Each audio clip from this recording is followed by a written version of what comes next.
So a few days ago in San Francisco, I met with Steve Jobs, and I wanted to share with the Seismic viewers what a meeting with Steve Jobs is like.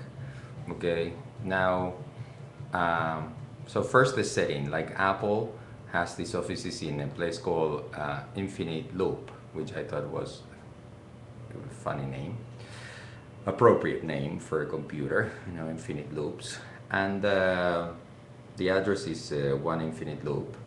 I think I'm not disclosing anything confidential when I say his office is there, and that also seemed to be the Apple headquarters. And so as you come in, it's like a white building. I work a lot with Google because they're my partners at Fon, and Google is about colors and Apple is about lack of colors, right? There's like no colors. It's about like the Mac, black or white. And Apple is very elegant, and there's a huge picture of the iPhone that hangs from the ceiling all the way down as you come in. And Steve's headquarters seem to be on the top floor, and so we met in a conference room that had a lot of Apple products there. And I guess what's good about the Apple products is that there's not that many of them, and they're all generally very good. I've been in the headquarters of many other companies, and they have a lot of products like Nokia, and instead Apple has a few. I'm recording this with an iMac 24-inch with the aluminum siding, really nice, and they have like iMacs and MacBooks and MacBooks Pros and iPods and the iPhone. And so when he walked in, I thought, well, he looks fit, he looks trim, he looks thin. He has a graying beard and a short beard, and he was wearing a hoodie like this one, like what I have, but of course black. And he was wearing jeans, like I guess I am wearing jeans too. They had holes in them, these jeans. And so what I could say about Steve Jobs is that he's very, very, well, the meeting was about Fon, and he was very interested in Fon. The meeting went on for an hour and a half.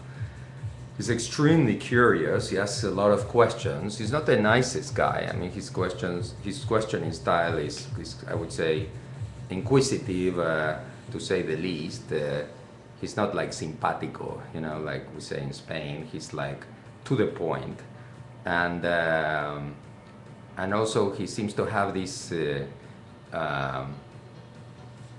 eagerness to show you how much he knows about things and how important Apple is, which really there was no need for that because Apple is so important.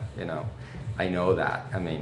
I know still many more people use Microsoft than Apple, but or that Nokia sells as many phones in a day as Apple iPhones in 2 months. But I love Apple. They make the products I use, so I was totally sold on that. I like Apple. And so the meeting was tough because, like I said, he's not the nicest guy asking questions, and but very positive. I really think he liked the idea of Fon. He had read about it. Obviously, he was interested in meeting with us. I think he loves the idea of a world in which people share Wi-Fi. That I could tell. I think he would like for there to be an opportunity for everybody to share Wi-Fi, and overall, I would say it was a positive meeting that started as a difficult one, and that ended up with more comfort, and a great deal of understanding on the part of Steve and these two other colleagues of him who were at the meeting on what Fon was like. And in the meantime, I got to see one of the brightest people in the world and learned a lot, because you can always learn a lot from Steve Jobs. So that's my summary of my meeting with Steve Jobs, which is the inauguration of my seismic comments.